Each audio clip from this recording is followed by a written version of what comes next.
Hi, everyone. I'm Ashley Bassett. And I'm Catherine Logan. And welcome to the Sports Docs podcast.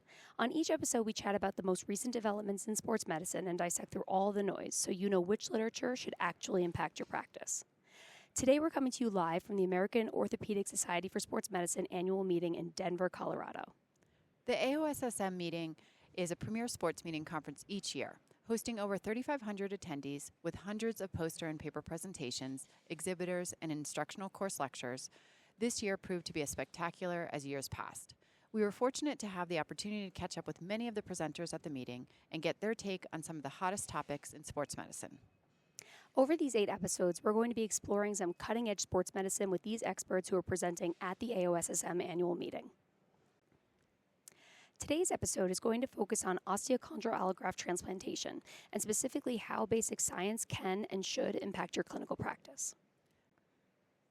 We are joined today by Dr. Brian Cole, a professor of orthopedic surgery and chair of the Department of Orthopedic Surgery at Rush University Medical Center, chair of surgery at Rush Oak Park Hospital, and section head of the Rush Cartilage Restoration Center.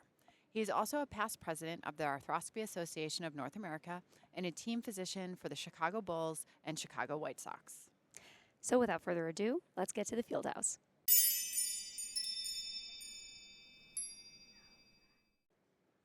If you're looking for a trusted name in allograft transplantation and want to learn more about your allograft options, then look no further than JRF Ortho. JRF Ortho is an innovative leader providing the widest array of pre-sutured tendons, including the only BTB pre-sutured tendon on the market. Plus, they are the first to offer OCA cores available in 10mm, 12mm, and 16mm sizes for small focal osteochondral defects. JRF Ortho also prides itself on superior customer care, making your ordering process JRF Ortho easy. They are committed to accommodating your needs, usually delivering an osteochondral allograft around 30 days, all on your terms. So if you're tired of waiting weeks for a condyle or waiting on a back-ordered tendon, reach out to JRF Ortho to find out how you can get your allografts in a timely manner. And the most amazing thing is that JRF Ortho aims to give you one less thing to think about, so you can just focus on what matters most, your patients. So discover the only allograft company focused solely on sports medicine. Order your allografts today with JRF Ortho.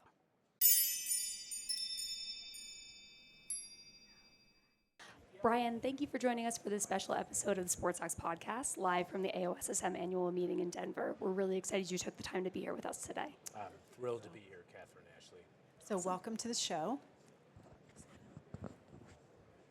All right, so you have been involved in orthopedic research for decades now, and early ORIF grants, and since your practice in the 90s, you've really been at the forefront of cartilage research, biologics-based research. And so what we want to talk a little bit about today is treatment options for articular cartilage defects. It's certainly progressed from debridement and microfracture to allograft, to OATS, MACI, OCA, all these types of things. So can you talk to us a little bit of, over time, how has your algorithm for making these determinations evolved? Sure. I think that's a great way to set the stage for this topic. When you were probably in early education in 1997. We won't date anyone, but I'll just tell you that in 1997, when I came out, ACI had just come on the scene, was approved by the FDA. So it was very early, and we always had debridement. That was pervasive in mostly what we did. And when I was a resident at special surgery, arthroscopic debridement was pretty much the mainstay. And we would look at a patient and say, look, you might get some symptom relief from this, but inevitably it wouldn't be a sustainable result. Mm-hmm. And then we had marrostimulation, which, frankly, the early publications were only in the mid-1990s, and it wasn't a large series of patients, and it certainly wasn't really for the osteoarthritic patient, okay? And then osteochondral autografts, but really for small defects. And that was a time when our thinking wasn't really organized to say, what are the proper indications, and it was largely based on defect size, knowing that large defects really didn't respond to anything well, and that very, very small defects might be treated with an osteochondral autograft. And then as time went on, we had an increasing experience with ACI, autologous chondrocyte implantation, which is for your listeners, is a 2-stage procedure where we biopsy cartilage is grown in the lab, and several weeks later it can be implanted. And then osteochondral allografts. And osteochondral allografts have really been around since the 1980s, but graft availability, tissue processing, things like that sort of hindered rapid adoption. And then it's also somewhat state-specific. So at this time, if you look at the algorithm, it's actually fascinating. We haven't had that much in the way of new technology. We've had one company recently, Cartilage, which came out with a coral-based implant. But beyond that, we haven't really seen that much change, other than the fact that we're getting a better understanding of who the proper patient selection, if you will, and better understanding of how we can use translational research to make decisions in terms of how we do this in the office and really affect patient care. Yeah, so that segues really nicely into our next, discussion of that translational research. So, in a recent talk that you gave, you went through your surgical technique and identified potential failure points along the way, and then those failure points became focuses of research for you. And one of the first ones you did was talking about graft preparation once you take it out of storage. Yeah. And to do that, you studied abrupt rewarming to gradual rewarming. Can you tell our listeners what that study demonstrated and how it changed your clinical practice? Yeah, I mean, if you just think, you can take any problem in orthopedics and break it down to its component parts and say, how can we do better? So an osteochondral allograft is a good surrogate for a relatively simple procedure, but that has lots of moving parts in terms of just getting the materials, how you handle it properly, how do you instrument it, how you put it in, what do you do with the post-op, what's the post-op rehabilitation like, can you add something to it to make it better, and things like that, right? So that's why I love the procedure, and I'm very fortunate that I'm in an institution where we can have sort of a multidisciplinary approach to this. Again, this is not all just my work. We're working with literally hundreds of people over the last 25 years, including residents, fellows, postdocs, and PhDs, and so forth, right? So the question you asked is about graft preservation, and there were a couple areas that were really interesting. So at first, we really didn't know how to store the grafts, and we gravitated towards 4 degrees centigrade, and we call it prolonged storage. Early on, osteochondral allografts in the mid-'80s by Convery, Myers, and Garrett, and people who are in Gross who popularized the procedure, they were getting grafts within 24 to 48 hours of asystole. You can't really get much fresher than that, and cell viability was quite high. So what people gravitated towards was, well, what if we preserve it to sort of slow the metabolism, sort of put it in a coma, if you will, and can you keep it on the shelf longer so that you can find a recipient and get through the insurance process and everything else. So we showed that grafts maintained at 4 degrees centigrade would do well for about 24 to 28 days. And then we said, well, okay, that's fine. And that pretty much became the industry standard. There's some other work by David Emile and Bill Bugby's group that complemented that work that was, showed basically the same thing in a different model, right? Right. So then we said, well, you can just take it out of the package and bring it up to room temperature. Does that have any adverse effect? And if it does, how could you correct for it? Is there something you can actually do to minimize the negative impact? So what we showed was that if you take it and you rapidly rewarm it to 37 degrees, you start this cascade of cellular apoptosis, or cell death, if you will. And then we showed if you just gradually rewarm it, you can maintain the fitness of the graft. Yeah, and I think, it's excellent how you sort of framed everything, that you really start to look at each component of the procedure and say, how can I make each component better? So moving on to, the harvest. So during graft preparation, there's heat generation, there's high torque, all these types of things that also could lead to cell death. So you've done a lot of research in this area. What would you share with listeners about how can you minimize that cell death during that component of the procedure? So the take home there was that early instrumentation had a very small tolerance between the socket that was drilled and the graft that was prepared. So this procedure is basically taking a piece of fresh bone and cartilage to treat a cartilage defect. So it treats both the cartilage and the bone. And it's a cylinder that fits in a socket that has a very tight tolerance. So at one point, that tolerance was less than 100 microns, less than 1/10 of a millimeter. Now the instrumentation has been developed to increase the tolerance to the point where the graft is easy to insert. So that's stage one. The next is having good instrumentation. The capital equipment to do this used to be reusable, and over time, things get dull, parts get missing, and things of that nature. So we evolved into disposable instrumentation. There's the obvious economic impact, but the flip side is that sharp instrumentation minimizes thermal necrosis, eases the procedure, it minimizes the trauma to the graft. The next thing that we looked at is what happens when you're using power instruments. We all know that heat is generated, and what we typically would do is just take the graft, spray it with saline, if you will, while we're doing it. So you just use it, when you're in the OR and you're trying to minimize heat generation, you just spray it, right? So we would just do that, and what we showed is that there still is, in the center of the graft, even though we're using a peripheral reamer, like a cloud reamer we used to call it, a peripheral reamer, the center of the graft sees apoptosis or cell death. So now what we do is we submerge the graft entirely in saline, and that minimizes cell death across the top of the graft. So that's the evolution of maintaining cell viability. I think that's a great point that a lot of people don't do. Exactly. You wouldn't know to do it. Yeah. Like intuitively, Exactly. you would have thought it would be enough to just Right. irrigate it while you're working. And we saw a significant improvement in the fitness of the graft if we just submerge the entire graft while we're using power instrumentation. Yeah. So also part of the graft preparation is determining the ideal thickness. And you did some work on that, looking at how thickness impacts healing and the formation of cysts. Can you talk a bit about that and how Sure. your ideal thickness has changed over the years? Yeah, so people get confused. You know, when osteochondral autograft is autograft bone. So if you think about it, that's a very well tolerated procedure because you're just transplanting bone and the cartilage stays alive and it heals well because it's the patient's own bone. Allograft bone is very different. In fact, retrieval studies have shown that the bone material is the donor bone for the most part if it's retrieved 10, 20 years later. Like most of us are taught in medical school that bone undergoes creeping substitution and you have this vision that everything gets replaced. Bone is probably the least hospitable part of an osteochondral allograft. That's where most of the immunogenicity is from the cells. It's where it's the least well tolerated. If you go back to the tumor literature, large grafts actually failed because of the bone. Like they put these structural grafts in and they would fail because of the bone. The cartilage actually does pretty well. It's probably immunoprivileged. The cells are buried deep. It stays alive, generally speaking, and the failure of just the cartilage surface is very rare. So we learned that minimizing the amount of bone is important. So while we can't quantify how little bone, I would say the least amount of bone necessary to maintain a press fit is where we'd like to be. Yeah. And that's typically, so osteochondral autografts were like, well, we didn't really care. We just want to get a socket and put it in. Those were 10, 11, 12 millimeters. This is not the same thing. This is a whole graft thickness that should be in the neighborhood of probably no less than 4 because you start to compromise the capture of the graft. Somewhere in the neighborhood of 6 to 8 millimeters in depth would probably be ideal.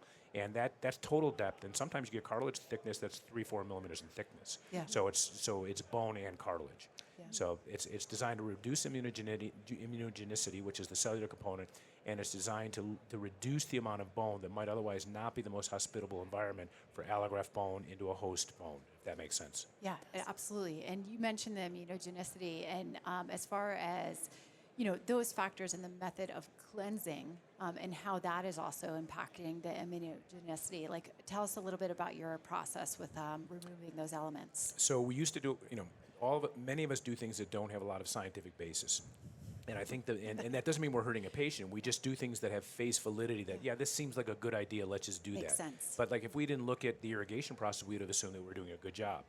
So with respect to cleaning the graft, if you will, and reducing the immunogenicity further, so less bone, that would be one. Then we used to just pulse lavage the graft. So we early on said, it makes sense, let's use that pulse lavage system and wash the graft out. And then we looked at marrow elements. We found that we could really reduce the amount of marrow elements in the osteochondral allograft bone. So that was stage one. We did that, and that was by histology, basically. Yes. The next step was that we said maybe there's another way to reduce it further, and that we use high-pressure CO2, something called a carbojet, which is basically CO2 that's blown into the graft, and it improves the cancellous nature of the bone. It makes it very porous, and it provides for yet another opportunity to add orthobiologics to it if we think that might make a difference. So in this instance, what we're trying to do is get rid of the marrow elements, and then we have a serendipitous result, which is, hey, if orthobiologics matter, there'll be more room for orthobiologics to be absorbed into the graft. So it accomplishes more than one thing. So the way we do it now is, we've shown that you can reduce immunogenicity by just irrigating it on a pulse lavage. And then the next thing we do is we use CO2 to blow out any of the fluid in there. And Seth Sherman and I collaborated on a study out of Stanford that looked at, it actually reduces the wet weight of the graft when you use CO2, and it improves the amount of orthobiologic material, if you want to use it, that can be absorbed into the graft. So let's talk a little bit more about the orthobiologics you mentioned. So what has the research shown as to how orthobiologics impacts healing, and do you use orthobiologics, and if so, which one? Okay, good question. So orthobiologics can be anything, and when we talk about orthobiologics, but it can be an office-based situation or it can be in the operating room. In this instance, we will often use orthobiologics in the operating room as an adjunct to promote healing. Okay, so the irony is most of the use of orthobiologics today is off-label, right? And while we can talk about it, industry can't talk about it in any formal way. They can provide the opportunity to create orthobiologics like platelet-rich plasma or bone marrow aspirate that can be concentrated and so forth. So we intuitively thought that bone marrow aspirate was a good idea. It's actually on label when used with bone. That's sort of in the the indication, if there is any specific indication from a regulatory point of view. And we showed that the use of bone marrow concentrate used to soak the graft can reduce the number of large cysts that would form as identified by CT scan at 6 months. And we also showed a bump in clinical outcomes. And that was a basically a randomized study with and without, and we showed an inherent benefit to that. So our standard now is to use bone marrow concentrate to saturate a graft that's been essentially devoid, we hope, or mostly devoid, deep cleaned, if you will, by both pulse irrigation and carbon dioxide of all its marrow elements, and then we use that at the time of surgery to soak the graft. Yeah. And we think that that makes a fundamental difference potentially for graft integration long term. Yeah, absolutely. Yeah, definitely. So orthopedics being orthopedics, graft placement, we used to use a mallet. And, and hit it as hard as we could. Right. No, that's go to bone. Right. So, and, we've also talked about that some of the inserters are metal and, as far as the TAMPs. So, how has that changed over time for you as far as, again, taking care of those cells? So we showed that increased frequency and increased impact loads, and this is, again, has face validity. You would assume that hitting it frequently and hitting it harder is going to have some negative impact, and this again is not new stuff. But early on, we set to quantify the number of impact cycles and the amount of load to see if it actually had a deleterious effect on cell viability. And like others had shown, we had at least 4 to 6 studies that looked at this, that the harder you hit it and the more frequently you hit it, the more cell damage that happens downstream. Right. So while it's very satisfying to put a graft in and flush the surface and it looks perfect, we were unknowingly causing harm, and when we left the operating room, there was probably the initiation of a downstream cycle of potentially cell death and deterioration. So what changed? The instrumentation changed to make it easier to put in. There's a dilator that can open it up maybe 100 microns more in terms of the socket, and we try wherever possible to use thumb pressure to insert the graft. Those are the fundamental changes that we have now. And then somewhat related to this is a cute trick, and I don't even know who to give credit to. I know Adam Yankee, my partner, had taught me this, and I'm not sure where it was originated from, where you take a tape of suture underneath the graft, place the graft, and if you don't like it, you just pull on the tape to get the graft out. If you like it, you pull the tape out, if that makes sense. Right. So it's just these are little technical things that we've learned over time, but the graft impaction thing is a big deal. And while they give you an impactor in there, and it's going to be provocative to actually take that and flush the graft, I think there's ways now to get around from having to do that. Exactly. Now, onto a question we never want to think about, but we have to, or else it will happen. Yeah. So what happens if you drop the graft on the floor and you don't have any additional material to harvest from in the OCA allograft? So, when you're doing this long enough, everything will happen. So I think when people say, when your patients say, what's the benefit of experience, is that you've seen, hopefully, most things at some point in your career, and you know how to correct for it. And so that was a product of a Saturday morning where I had my 13-year-old son in scrubs that were way too big for him, watching surgery. The assistant had an angled retractor that slipped out, and the edge of it caught the edge of the graft as I was putting in it. Literally, it was like the Junior Mint in Seinfeld. I don't know if you know the Junior Mint one. Yes. Not in the Kramer. not in the abdominal cavity, right?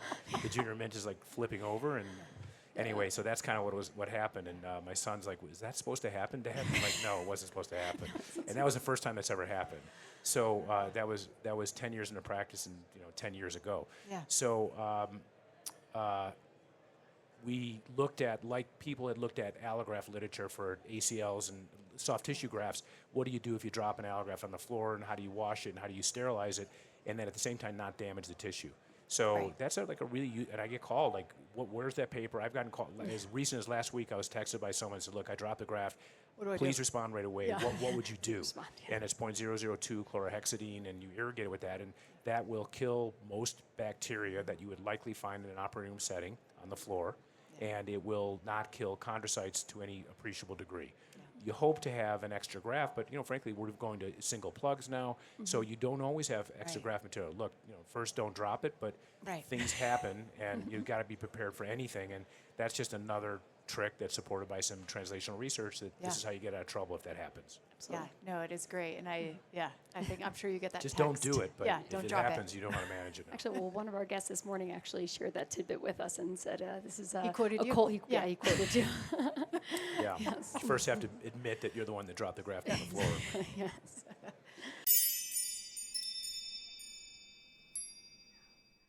MEAC Orthopedics is leading a shift in the treatment of anterior cruciate ligament tears, from reconstruction to restoration with the Bear implant. Bridge-enhanced ACL restoration facilitates healing of the torn ACL. Unlike reconstruction, the Bear implant does not require a second surgical wound site to remove a healthy tendon from another part of the leg or the use of a donor tendon. The Bear implant acts as a bridge between the two ends of a torn ACL. The surgeon injects a small amount of the patient's own blood into the implant and inserts it in between the torn ends of the ACL in a minimally invasive procedure. The combination of the Bear implant and the patient's blood enables the body to heal the torn ends of the ACL back together while maintaining the ACL's original attachments to the femur and tibia. The Bear implant is resorbed by the body as the ACL heals. To learn more about the Bear implant, including clinical study results and instructions for use, visit www.bearimplant.com.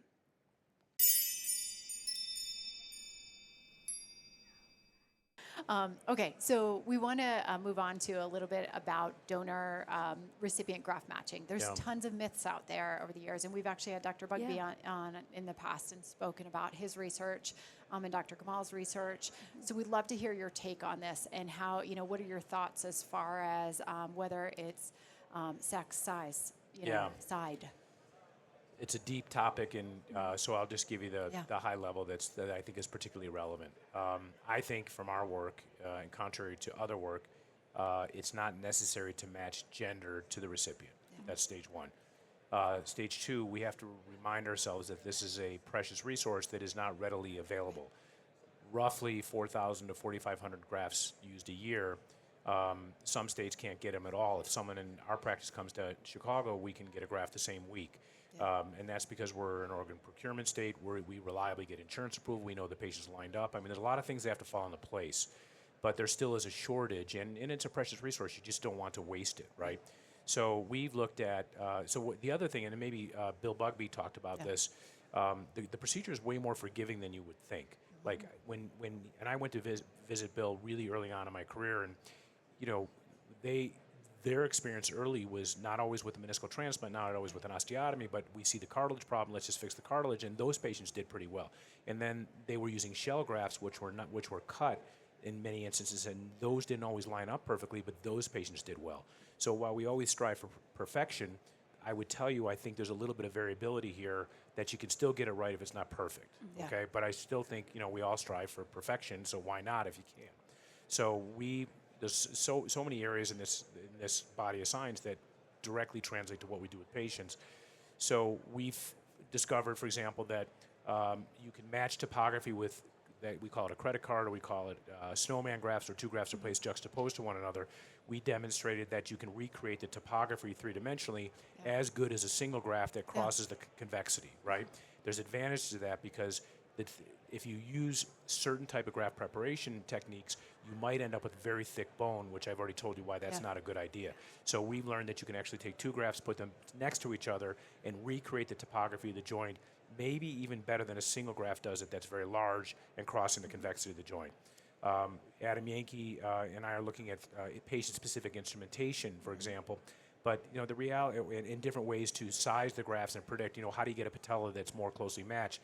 But the consequences of that are that the narrower you define the graft pool that you're willing to take, the less likely you're going to find a graft and something's going to go to waste. So you got to balance this goal of perfection against the reality that you don't have unlimited grafts. Right, and I think we've talked about this before, and we've talked about this with our colleagues at JRF, that you're honoring the donor, and we always want to think about where is this, we want to take the whole process very seriously from the get-go. We have to sort of talk to our patients about their expectations. We want to get the best graft for them. We want to do right by the donor. It's always a very collaborative sort of process. But I think there used to be a lot of myths about if it has to be this really, really narrow sort of type of graft. Catherine, we've shown that you can take a lateral, and I didn't tell you about that, but you can take a lateral graft and put it on the medial side and vice versa. I think the hardest part is a convexity of the trochlea. That's a tough one to match without a trochlea, but a lot of trochlear defects are off to the side. So arguably you could use, if it's not too big, you could use a femoral condyle in that setting. We haven't really delineated the importance of matching cartilage thickness. Obviously another one that face validity, you say you should probably match the thickness, patella being very thick, so using a patella on the femoral condyle would be kind of awkward, especially given topography and vice versa. So patella is a little tougher with our desire to match the patella, given the facets and so forth. But again, it certainly doesn't have to be a left medial from a condo for a left medial from a condo recipient. If someone says, well, I only have a right medial from a condo, I would take that all day long to treat a medial from a condo defect. I also might take a lateral from a condyle for a medial from a condyle if I have to as well. Does that make sense? So you have to know, this is a little bit of a learning curve, and I can't give you a cookbook on how to do it, but the point is, I go back to my initial comment, which is you have there's a fair amount of variability to get this operation right, because I would argue that it doesn't have to be perfect to get you there. Yeah, agree. So the last thing we want to talk about is future decision making. So you're now armed with all of this clinical data from your registry, all this basic science data from your lab. So how do we use all that data to predict failure following OCA transplant and then better counsel our patients and even maybe better select our patients? Yeah, so we have at least 1,500 patients or 1,500 grafts put in over the last 25 years just with my patients alone. But if you add in Jorge Chala and Adam Yankee, we're probably we might even be coming up to 3,000 for all I know. And I had a commitment early in my career, if I'm going to do something that is not well studied, we're going to do our best to capture every single patient. And truth be told, that's a difficult task, and we haven't done that despite our best efforts, but we're way better now, okay? So people love to report the results and their successes, but I'll be honest with you, it's become more interesting to report on our failures because you learn something. So what have I learned about our failures? I've learned that about a third of these patients will undergo a repeat arthroscopy. So that could be a meniscal transplant patient or osteochondral allograft patient within 5 years of their surgery.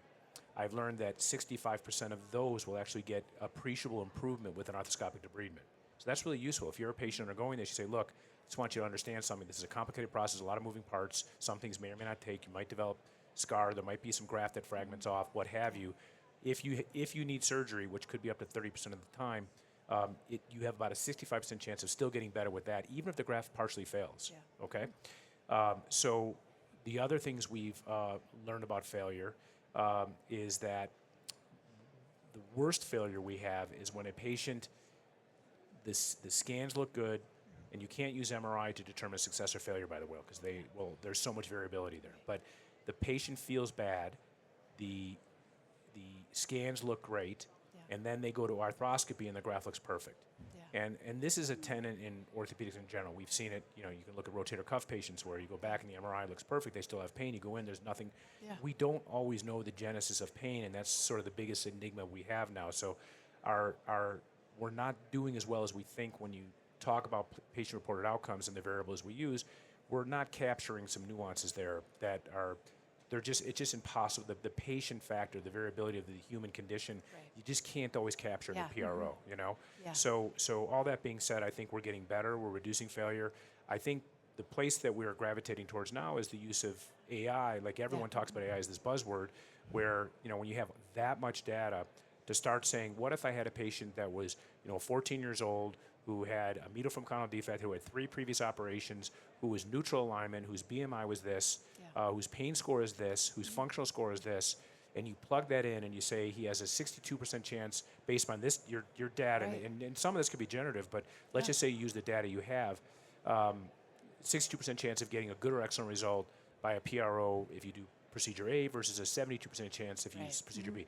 Like, we've been sort of flying by the seat of our pants over the last 25 years. Yeah.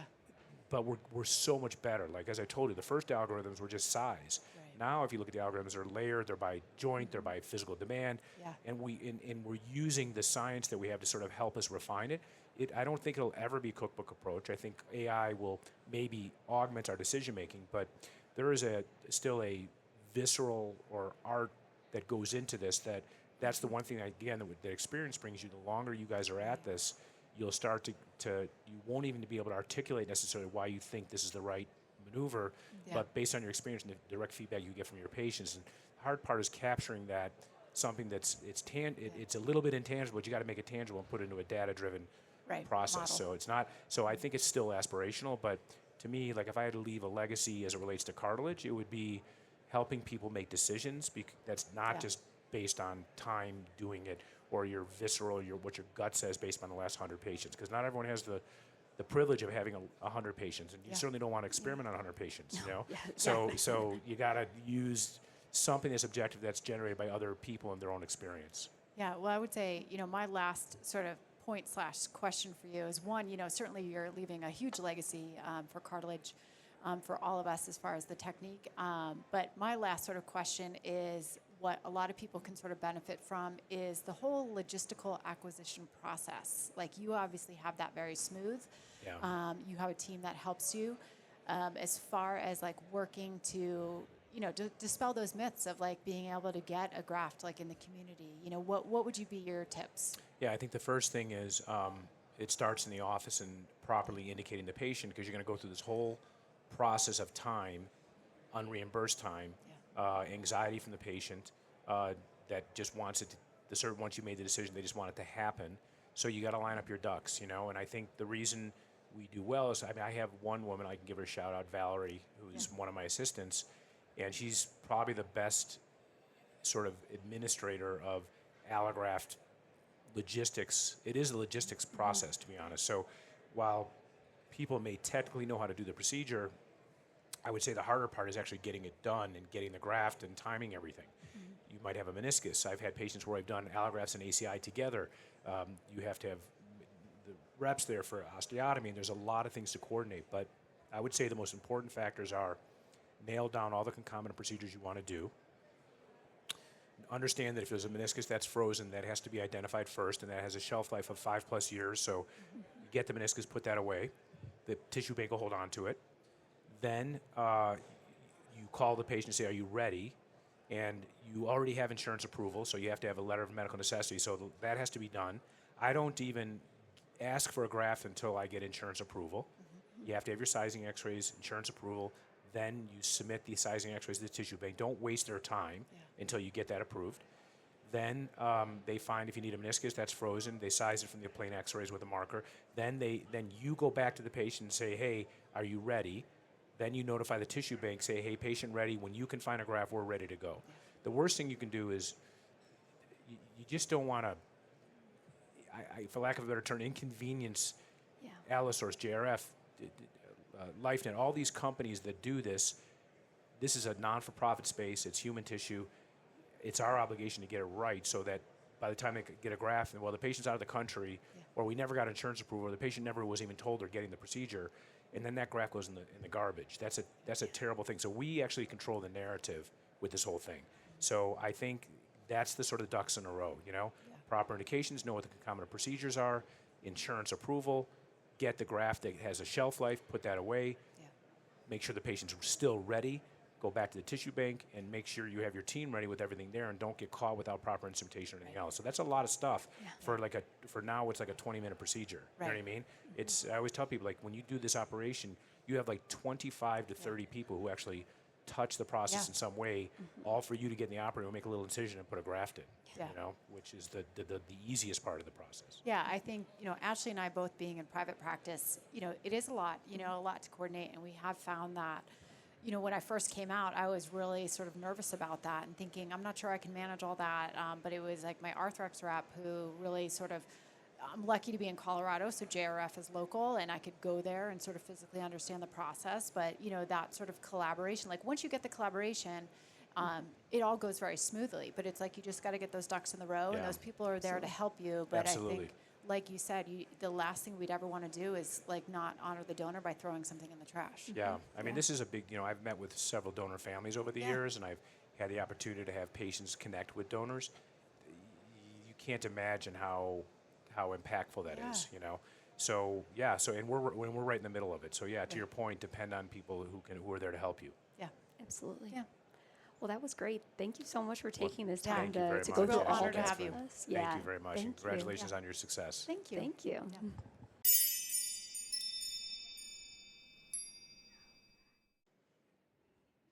Thank you for listening to this episode of the Sports Docs Podcast. We hope you enjoyed the discussion as much as we did. Make sure to subscribe on Apple Podcasts, Spotify, Amazon Music, and on YouTube to stay up to date on all things sports medicine. If you like what you hear, please consider leaving us a review or comment. You can also reach us by email at thesportsdocspod@gmail.com or find us on Instagram at thesportsdocspod. We love hearing from you.